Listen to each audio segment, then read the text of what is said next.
Thank you so much for joining us today. Today we're going to be talking about Sage 100 Cloud, automating the process manufacturing combined with shipping and payment automation. Process manufacturing includes anything that's a mixture like chemicals, personal care, cosmetics, paints and coatings, things of that nature. So we really appreciate you spending time with us today. I'm so pleased to be joined by BatchMaster, Starship, and APS Payments today. And again, we're going to be talking about Sage 100 Cloud, automating process manufacturing, shipping, and payments. And just a little bit about the speakers here. We're joined by John Garcia, the director over there at BatchMaster, Matt St. John, sales executive for Starship, and Patty Benitez, senior vice president of channel sales over at APS Payments. And just a little bit about the companies. BatchMaster has been providing process manufacturing solutions for over 25 years, and they help process manufacturers with their unique requirements in streamlining their production and bringing their products to market, reducing costs, and complying with that customer industry specific federal regulatory requirements that are so strict. The BatchMaster integrations include Dynamics GP, Sage 100, Sage 300, SAP Business One, and QuickBooks. And APS Payments offers integrated payment solutions. They are a full service merchant services provider, and they are offering click to pay functionality for Sage 100 Cloud and several other ERPs. And Patty's going to talk about that in more detail in her presentation. And we're also joined by Starship. Starship is a UPS Ready partner, Platinum FedEx compatible solution. They've been providing shipping solutions since 1989, and their shipping integration offers a wide range of carriers, including small parcel, regional, and LTL. And their shipping integrations include Acumatica, Sage, Microsoft Dynamics, QuickBooks, etc. So they're all proven solutions that have been with us for years. And we're going to be talking today about how an order comes into Sage 100 Cloud. BatchMaster process manufacturing software picks up all the details of that order, passes all those details back to Sage 100, where Starship picks up the details of the order and picks the best carrier based on all the rules of the shipment, the location of the customer, the cost of the carrier, all of the variables that would go into selecting the most optimum carrier to get the package to the customer. And then all those details, including tracking numbers and everything, go back into Sage 100 so customer service can tell that the product has been shipped. And then APS, if credit card processing is the preferred form of payment, APS will get the best rate using level 3 credit card processing and all the data that's available in Sage 100 Cloud about the customer to serve up to those credit card processing companies to get the lowest rate. So I'm going to hand this over to John to get us started with BatchMaster. Thank you so much, John. All right, thank you. As Adrian said, from an order fulfillment, it's pretty simple. What's the difficult thing is manufacturing, and that's the capabilities we're adding to Sage 100 for the food, chem, nutra, and life science pharma manufacturers. So what's so unique about that? Aside from discrete, well, process manufacturing has a bunch of crazy type of products with different type of variables, different type of processes, and we're looking to add those capabilities to manage those unique requirements of product and processes with our software. So from our standpoint, other than order fulfillment, what you really got to do is have the product in the house to begin with. So product development, planning, scheduling, production, and the analysts and reporting, that kind of stuff, and costing from beginning to end. That's the part of the manufacturing cycle to get that finished good into your warehouse plant so you can ship it. And that's here from the inventory cycle, receiving, storage, production, back to storage, over to shipping. We're dealing with that cycle as well. from an integration standpoint, we are integrated to Sage 100. We're also integrated to Starship because part of the enhanced functionality we provide in terms of inventory purchasing is sales order management. So we're taking on a lot of this responsibility, if you will, from Sage 100, and then we're adding the manufacturing functionality onto it as well. Everything from formulation, production, quality compliance, scheduling, planning, and warehousing. So let's start off with formulation. The key here, formulas are broken down into a unique formula and a packaging configuration. They're split. You kind of mix and match them together. One change to one formula changes all the finished good products. A change to one of the container components changes all the finished good components as well. So you basically can easily manage and streamline, speed up the whole entire formulation process. Other than that, a lot of times you're out there adjusting a formula based on various components. We're pulling in various information, nutritional, physical, user equations, and what the system's doing. You set a target value, a label, claim. We alert you when that target property is exceeded, and then we could dynamically balance the ingredient weights and volumes if need be, and give you a whole bunch of analytical type reports so you could play what if games, compare, and then get those specifications approved by your manager. So here's an example, just a drop down, if you will, from a finished good into a packaging, intermediates, raw materials, and this is in a drop-down mapping form, and then of course we have a table, and we could run across the particular table columns. Thing to point out, it's always looking at a location, so those with multiple warehouses would have multiple locations, especially if you're a contract manufacturer.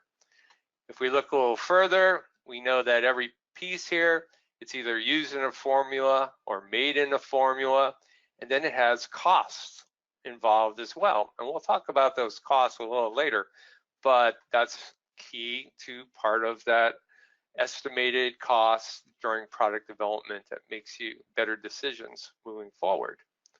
So let's look at a product spec here. We're looking at chewy bars. Everybody loves Oats chewy bars.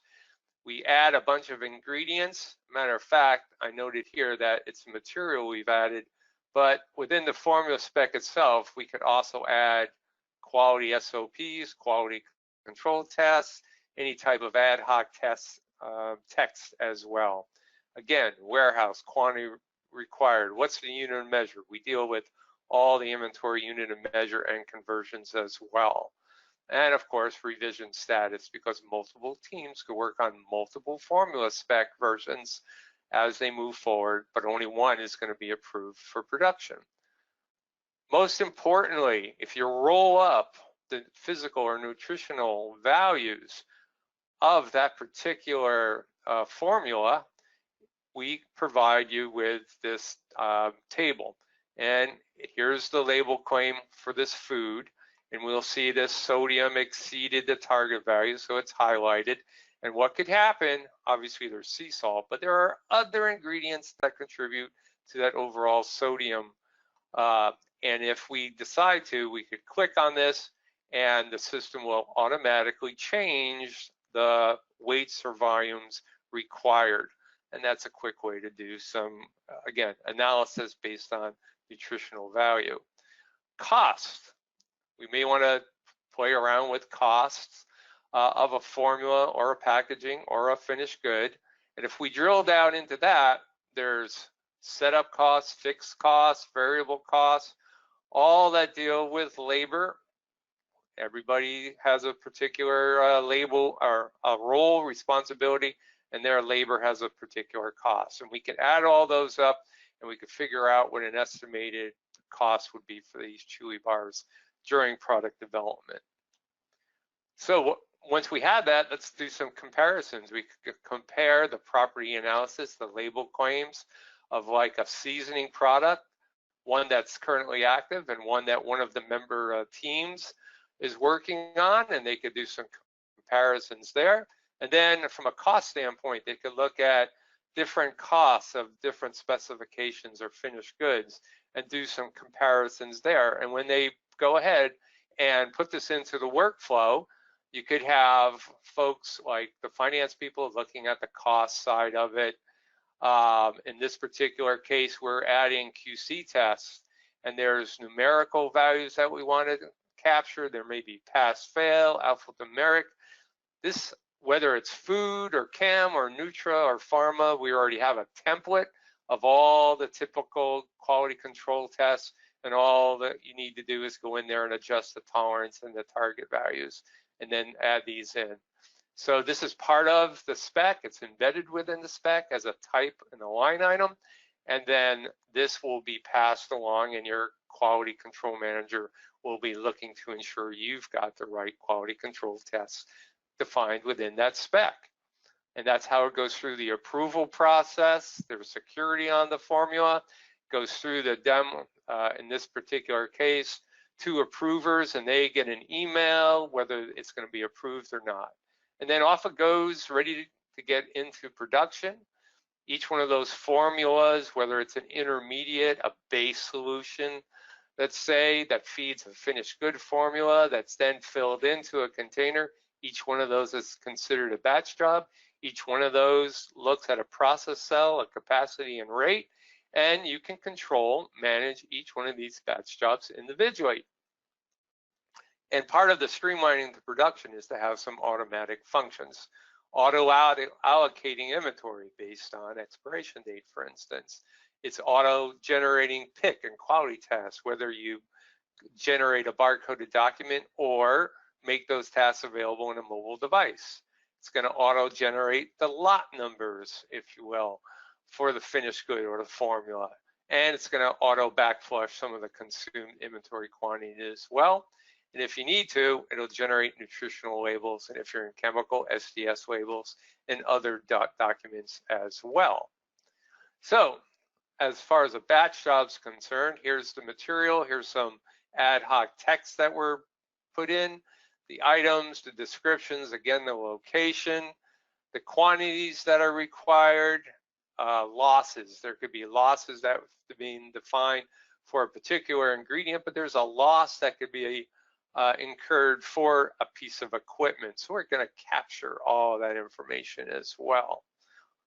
Then, as far as an inventory, it'll go out, and again, it can manually provide you with all the bin number, inventory, the lot number.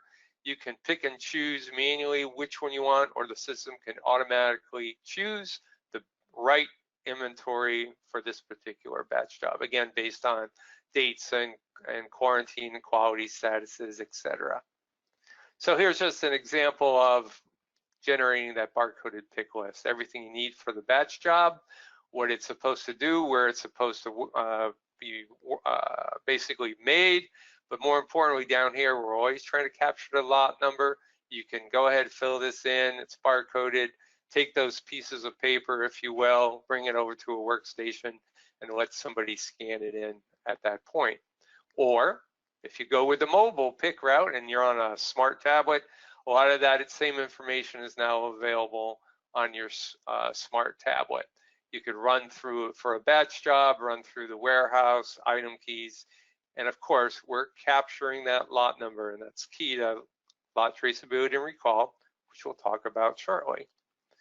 Then, as far as the high quality standards, you want to make sure that's happening during WIP. That's your basic QC test, but there's more than that.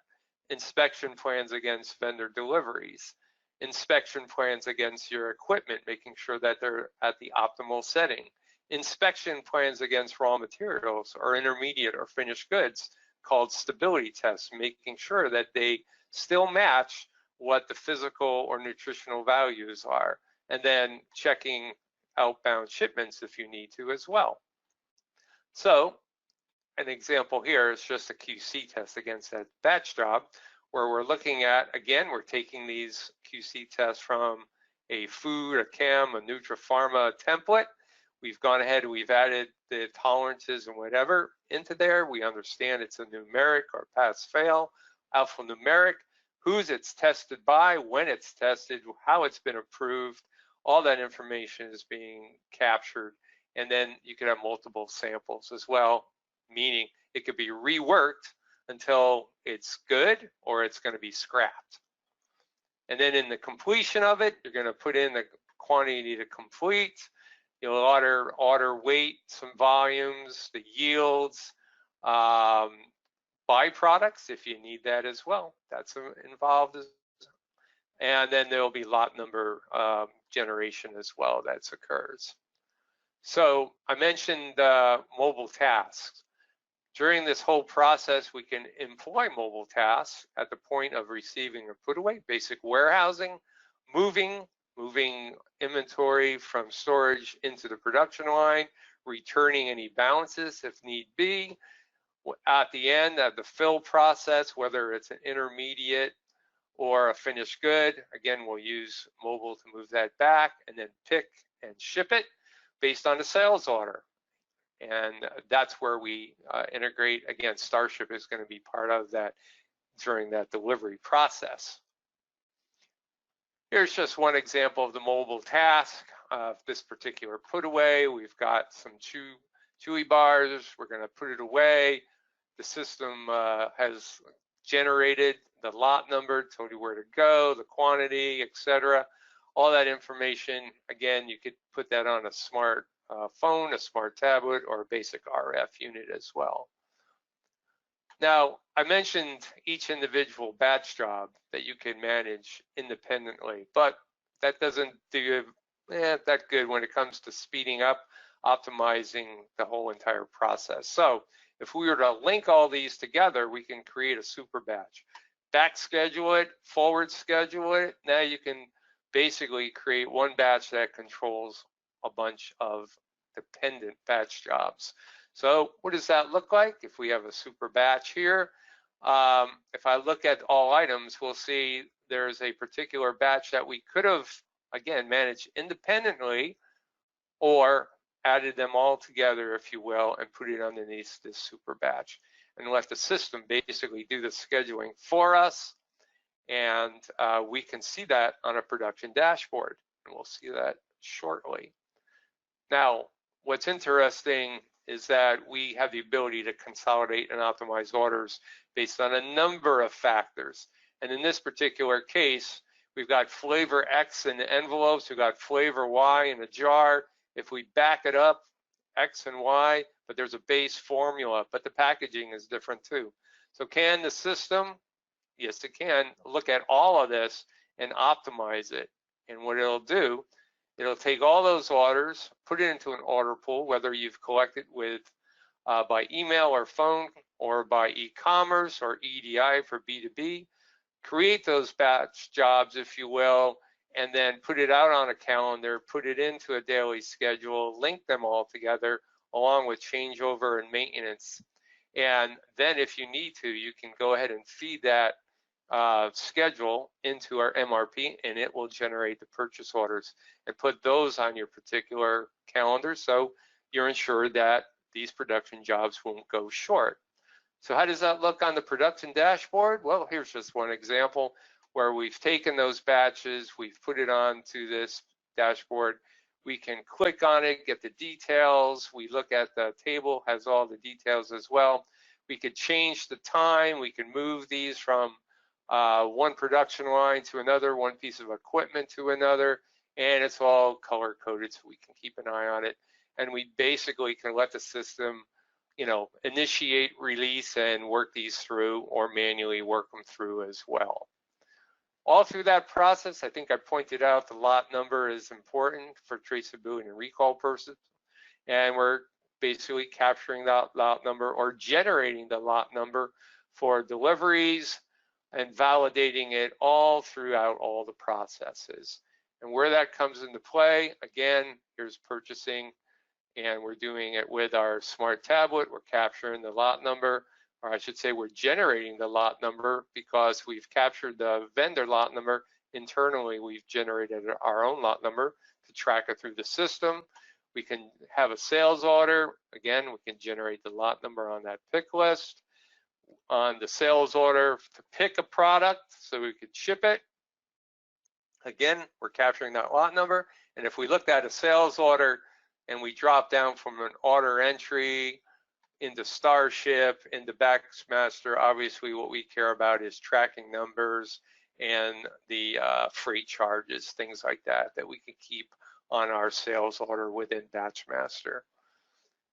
And finally, since I've harped on the lot management, the generation, and the capture, the key here is graphical bidirectional inquiries. So as we look at a particular ingredient and how it's put into a batch job and how it finished good is shipped out, if there's an issue with a vendor supplied product, we can track it through. And conversely, if a customer has a problem with their finished good, we can basically track it back in the WIP, track it back to see what other customers received that same finished good, look at the inventory, see if it still is in our warehouse, and if there's a problem with an ingredient within that, we can backtrack it to a specific vendor who supplied us with that ingredient. And here's just an example of that lot traceability map where we've taken the sales issue, we've broken it down over, we can look at the QC tests, we can go back through WIP and all the way to a receipt. Again, look at QC tests there as well. And then finally generate a lot recall letter if we need to. So that's pretty much it. My usual hour and a half, hour into that amount of time. Again, it's the manufacturing Sage 100. Just kind of gives you an overview of what we do. Thanks everyone for joining our webinar today. Really appreciate it. Again, my name is Matt St. John, one of the sales executives here at V Technologies. And today I'm going to take you through Starship's new web UI interface with, of course, Sage 100. So on my screen is Starship Web UI, and of course right now I have up the source document. So with Starship, we can give you the option, we can go by sales order, by customer, or even pull by invoice number. For the sake of the demo, of course, we'll pull by sales order record.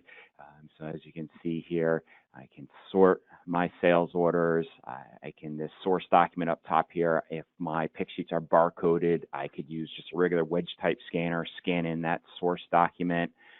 Can apply filters. So here I just filter it by order date, but of course we can add additional filters if needed by any of these fields here.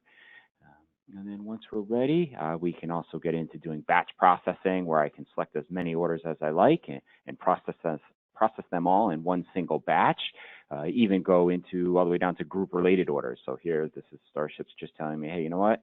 You're going to ship this one order. I also see 3 additional orders going to that same ship to, so we can actually consolidate multiple orders going to the same ship to. Again, for the sake of the demo here, we'll just grab one single order, keep it simple. And also just quickly grab an international shipment so you can see how Starship is designed to help streamline not only domestic LTL, but your international shipments as well. So up top, really what Starship's doing is bringing in all the order header line item detail. So you can quickly walk through all these kind of order header information. And of course, the source being Sage, sender, that is the company we are pulling the order information from out of Sage.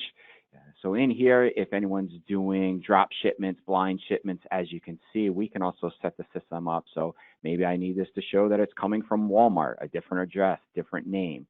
Starship can most certainly handle that as well.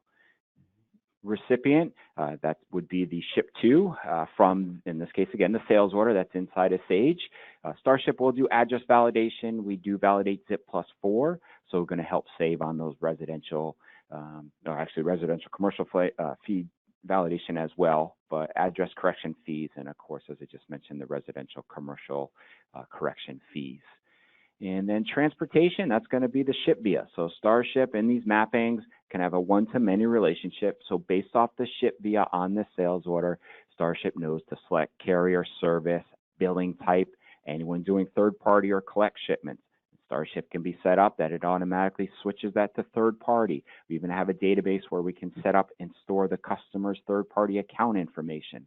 So as a shipper, really, I don't have to stop and manually type in the correct account number or come in here and manually select, oh, it's third party. Right? With Starship, name of the game is to streamline your shipping process. Less things as a shipper I have to manually stop and select or type in, the better. Okay. All right, so I'm just going to jump down to the packaging and line items, and we'll drill down in the packaging view first. So with this order here, one thing that is happening is Starship has automatically packaged one of my items. So on this order, I had an item blanket, and Starship knows, hey, every time you ship this item, you always put it in a box called blanket. So as you see, it's automatically packaged it for me. All right. Now, my other items from this order, there's no packaging scenario, so they're just coming into my system set up that I just drop them into a default box, which is called custom packaging, which is Starship's standard default box. Now, with Starship, we have a database that you can set up your own box types, and that can be boxes, bags, bales, pallets, what have you. But the nice thing with using the custom packaging database, not only with the packaging scenarios, but as you can see, the dimensions will automatically populate for your shipper. Okay. Now, right over here is the actual weight. So my system, I'm actually just grabbing the weights from inside of Sage. If you had a scale that's integrated to your shipping machine, most certainly can grab the weights automatically from a scale. But here I'm trying to say that, hey, the weight of this package is 2 pounds. But next door, as you see, is the bill weight. So this is the actual dim weight, and in this case, it's based off UPS's calculation. So when Starship processes this shipment, and we send all this information electronically to UPS, it's going to be sent out at the correct dim weight. So later on, there's going to be no more, you get your bill, and you're going to get that correction fee where it says, oh, you sent this out at 2 pounds. It should have been 19, and here's the difference. Okay, so we do take into consideration the dim weights. Nowadays, it is a big deal. Let me tell you, I'm just going to unpack these items here, and I'm going to show you another way you can get into packaging. But I'm also going to just then drop down into my line item detail. So with Starship, as you see, order header, line item detail is going to come into our program. Starship actually will start storing your inventory items in its own database. Now, the reason we do this, and I'll just drill down into this one item here, is because usually inside Sage, you might not have a spot for, say, the NMFC code or freight class for international shipments. You know, you might not have the country or manufacturer stored. Now, with Starship, if you do have it stored in, say, a user-defined field, or I know Sage started, I think it was version 2017 or maybe 2018, they added the harmonized or Schedule B code. But if you do have this information living inside of Sage, nice thing with Starship, we can simply just change the mappings and tell it, hey, look at this field. If you see some data, automatically bring it in. Okay. But if you don't, as you see, Starship has a lookup for the Schedule B or harmonized codes, and I can look up by code or by description. And really, as a shipper, once I select that information, process this shipment, it's automatically going to be there for next time. So again, less things as a shipper I have to on all my shipments select or click on, the better. You know, we're here to streamline that process. All right. So let me minimize that, and I'll just jump over to the packaging assistant. So one of the reasons I unpack one of those items is show you we can also get into that item to box detail, which I should mention also inside Starship is not required. So if you do have a large order, you know, maybe it's got 100 line items, you don't want to have your shipper put each item in a box or a package type. You don't have to. You know, of course, so long as there is a weight, Starship would process that order. But in this case, if you wanted to, you could use this packaging assistant wizard, and simply over here, I can say, okay, yeah, maybe I know this goes into a medium box, and I can simply grab these 2 items. And if I wanted to, just simply drag them over. From there, I could ship and process this shipment. But again, for the sake of the demo, I'm just going to jump back to our main screen here so we can talk a little bit about the rate shopping capability that Starship has.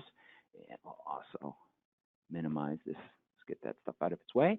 So down in the rate quote screen here, as you can see in the grid, this is where Starship is returning all the, in my case, live contract rates that I have with all my different carriers. So Starship has integrations with over 24 carriers. That's parcel, LTL, 3PL, freight companies. And as you see, when we rate shop, we are going to be able to see our live contract rate, published list rates, business days, you know, total shipment days. And that's just the simple rate shopping, where as a shipper, I can manually do that, or I can even set up Starship to automatically do that, the rating. So a lot of our clients, they just maybe even have ship vias called Best Way.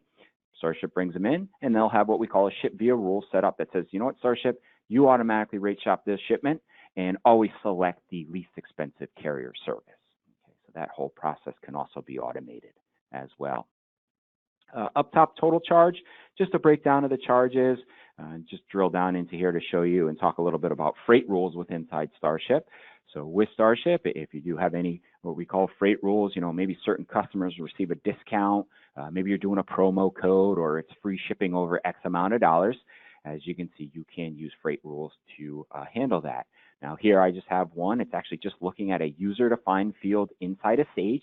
Simple UDEF field I created. It's a checkbox called freight discount.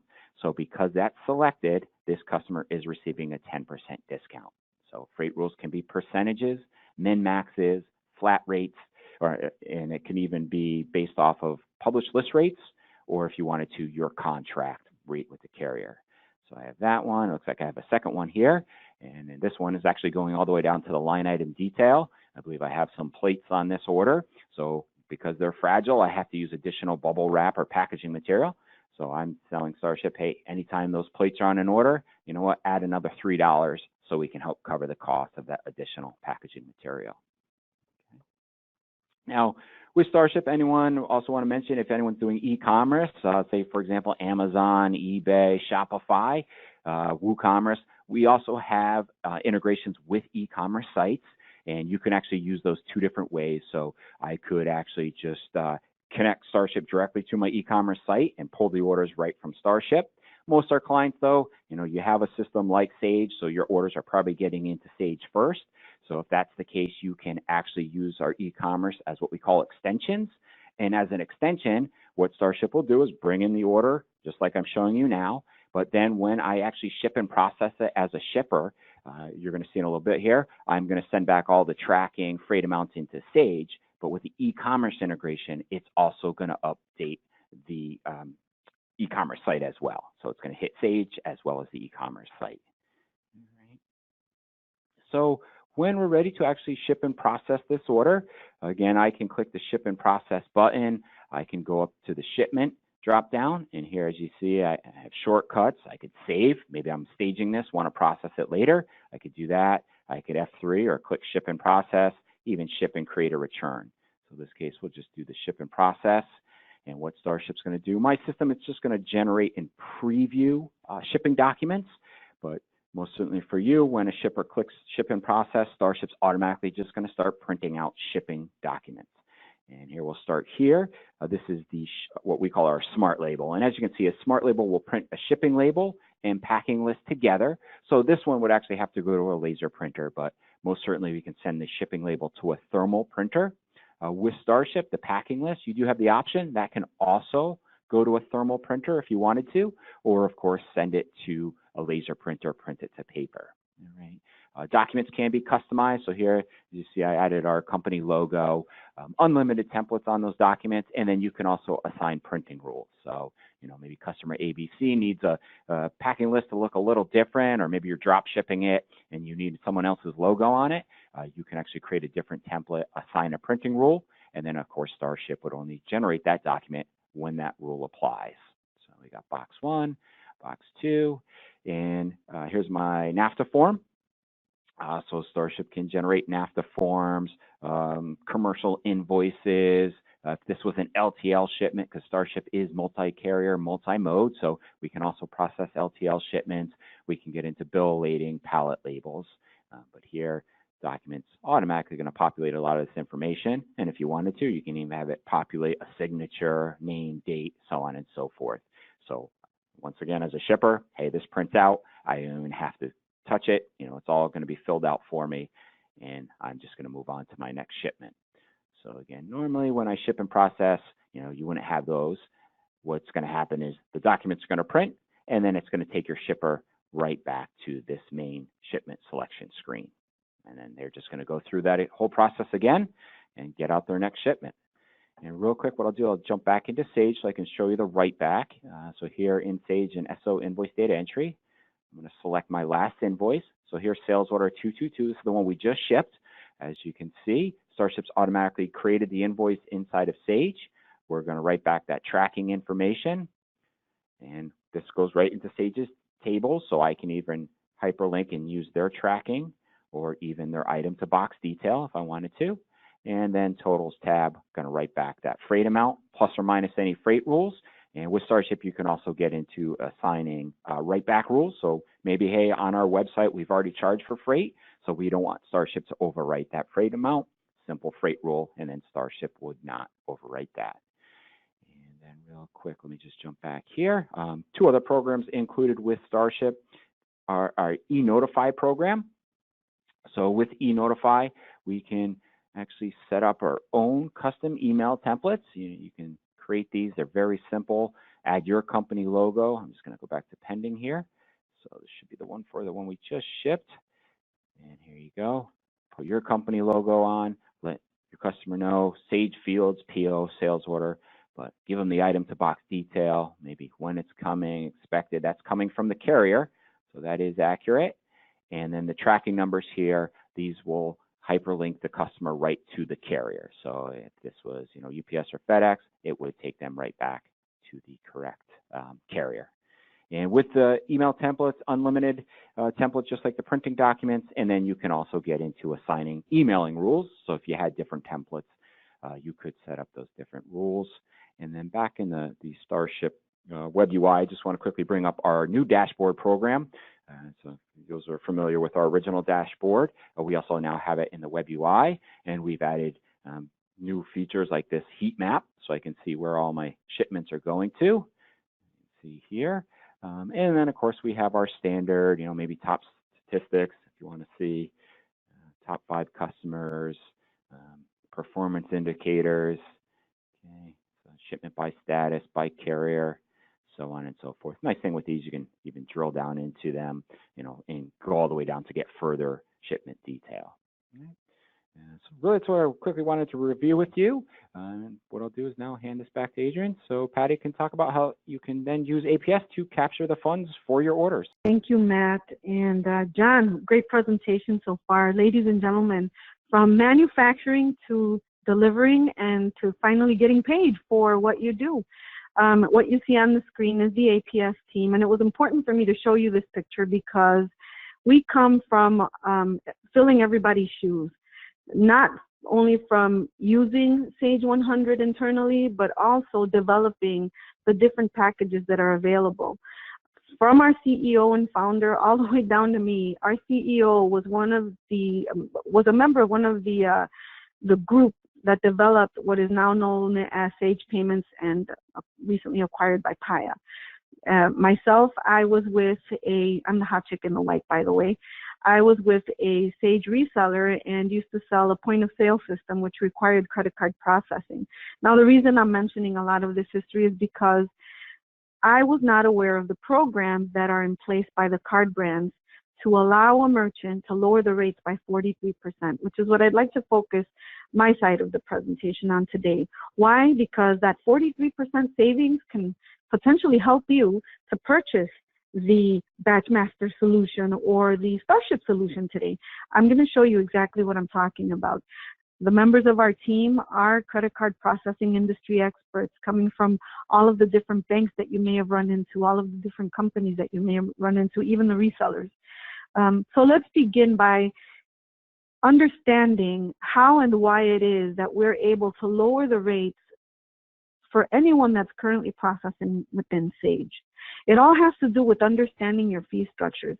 The majority of merchants don't understand how and why they're getting the rate that they're getting. Well, here's a quick explanation, and our main goal is to make sure that you understand your current statements and help you to decipher them. The best way to start is by talking about the fee structures. There are 3 different fee structures that merchant processors offer their merchants: flat rates, tiered pricing, and interchange plus. 80% of the time, we get merchants that are processing using the flat rate, and they're very happy with it because it's very straightforward and easy to reconcile at the end of the month. The setback with the flat rate is that you are not able to take advantage of programs that are put in place specifically for you to save money on the rates. One of those programs is Level 3 processing, and it's a program that was put in place by Visa and MasterCard. Tiered pricing is the next fee structure, which is very confusing because the processor will basically provide you with 3 different buckets in which your transactions will fall under. It is a non-qualified, mid-qualified, and fully qualified bucket. Again, 99% of the time we review statements that have the tiered pricing structure and the transactions are not qualified. Most of the merchants do not understand the criteria behind the qualification, so they just settle for the rate that they're receiving. With Interchange Plus, which is the third rate structure and the most transparent, the hard cost from the card brand is passed on to the merchant. So if Visa and MasterCard are offering a rate that is very low, you will receive that rate. And in addition, you can negotiate a markup fee with your processor. One thing I'd like to point out, with APS payments, the markup fee is guaranteed to beat or match any competitor. So you will be guaranteed the lowest possible rate in the industry. Now, I mentioned level 3 processing to you a second ago, and with level 3 processing, if you're not familiar with it, don't feel bad because 80% of Americans are not aware of this program. As I mentioned, level 3 processing will allow us to lower your rate by 43%. Average savings for someone that's processing using level 3 processing is $18,000. I should say between $18,000 and $400,000 a year. You heard me correctly. So how much money are you leaving on the table, ladies and gentlemen? Allow me to show you. Now, part of our analysis will take place with understanding the different types of card brands that you're receiving and showing you how, based on the fact that you're receiving corporate cards or government cards, we are actually able to deliver the data fields that Visa and MasterCard require in order to lower your rates through level 3 processing. These are the fields, and you can see it's 13 to 16 data fields. We have completely automated this process. We take the fields right out of Sage, deliver them on your behalf, and guarantee the lowest possible rate. Take a look at this analysis review. This is an actual customer of ours. We were able to save them close to $17,000 a year. They used to process using a tiered structure. We moved them to Interchange Plus, immediately started automating the level 3 process, and instantly they were able to begin saving on their rates and fees. Now, if this doesn't help you, I don't know what else I can tell you to encourage you to obtain a free audit from APS. Find out how much it is that you're leaving on the table right now.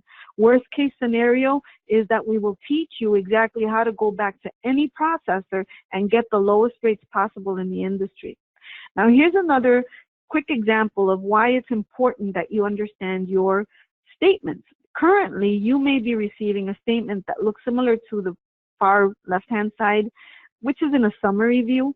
We provide that as well. But in addition, this is something you don't get from all the processors. We provide line-level detail that explains exactly the type of card brand with the interchange fee as well as your transaction fee.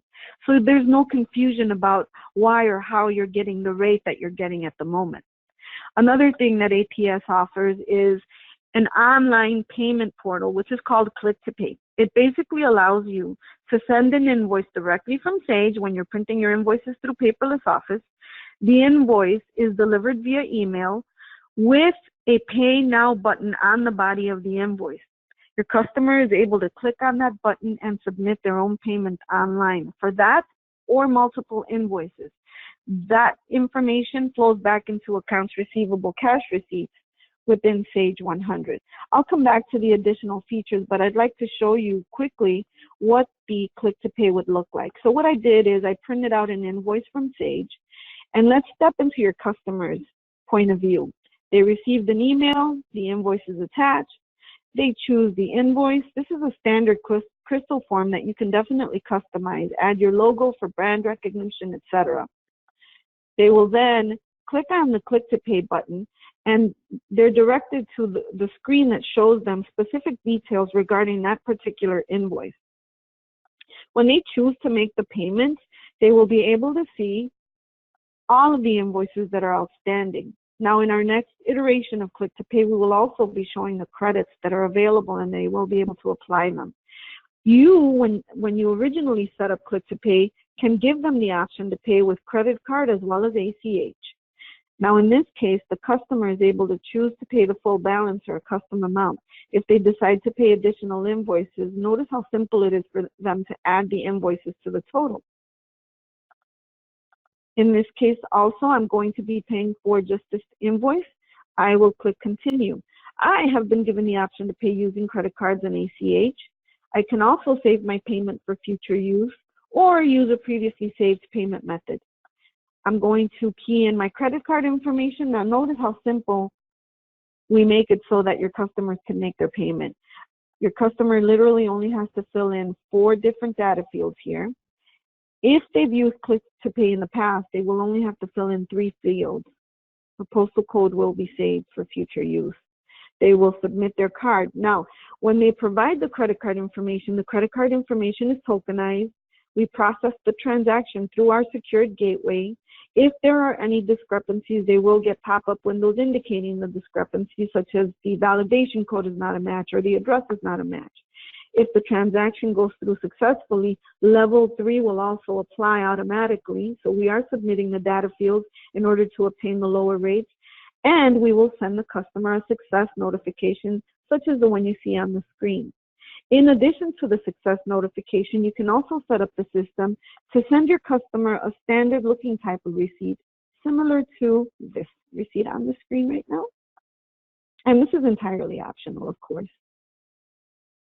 Now, if we go back to Sage, what you will do is accept the payment from Click to Pay. No need for you to have to key in any of the information, any of the credit card information at all. Simply go to your cash receipts deposits, click on the APS Click to Pay button. We will pull in all of the payments that were made using Click to Pay. And once we do that, you will be able to see those payments if you go to each one of your customer fields here. And you'll be able to see exactly where the payment was made. So this is just one of the features that we offer. In addition, of course, you're able to process credit card transactions within sales order invoice data entry. You can apply payments against invoices within Sage. So if you want to have to key in the information, you definitely can. APS also integrates to multiple e-commerce solutions, point of sale solutions, mobile solutions. And in addition to the Click to Pay and level 3, we offer our software at no charge with daily automatic batch reporting, multi-currency capabilities. We do not charge for installation, implementation, maintenance, or support. And we do provide support 24/7, and you are guaranteed a live human being on the other side of the line anytime you call our support line. So ladies and gentlemen, it's not just a matter of saving you up to 43% in your current credit card processing rates and fees. It's a matter of you taking advantage of the additional features and functionality, saving time, and allowing your customers to pay you as quickly and in the manner that they would prefer to pay you. Now, what will it take for you to get started with APS? If you're interested in obtaining a free audit, simply send us 2 copies of your most current merchant statements. We will analyze them, review your current workflow process with you, provide you with the analysis results, our proposed rates and fees, send you a merchant application. It takes about 2 to 3 working days for the application to be approved. And once it is approved, our project managers go through a mini process review of your existing credit card processing procedures, install them on a test system, allow you to work on that test system until you're happy with the way the functionality is working for you. And at that point, we shut off the old processor and turn on APS for you. So we make it very straightforward and simple. If you do decide to take the APS challenge, we will guarantee to beat or match any competitor, or we will pay you $500 for simply allowing us to audit your statements. So really, there is nothing to lose, ladies and gentlemen, and everything to gain. Be curious about the money you're leaving on the table. Allow us to teach you how to find the savings, and you can always go back to your processor and get those rates lowered. And with that, I'd like to hand it back over to you, Adrian. Thank you so much, Patty, Matt, and John. Have a great day. Bye-bye.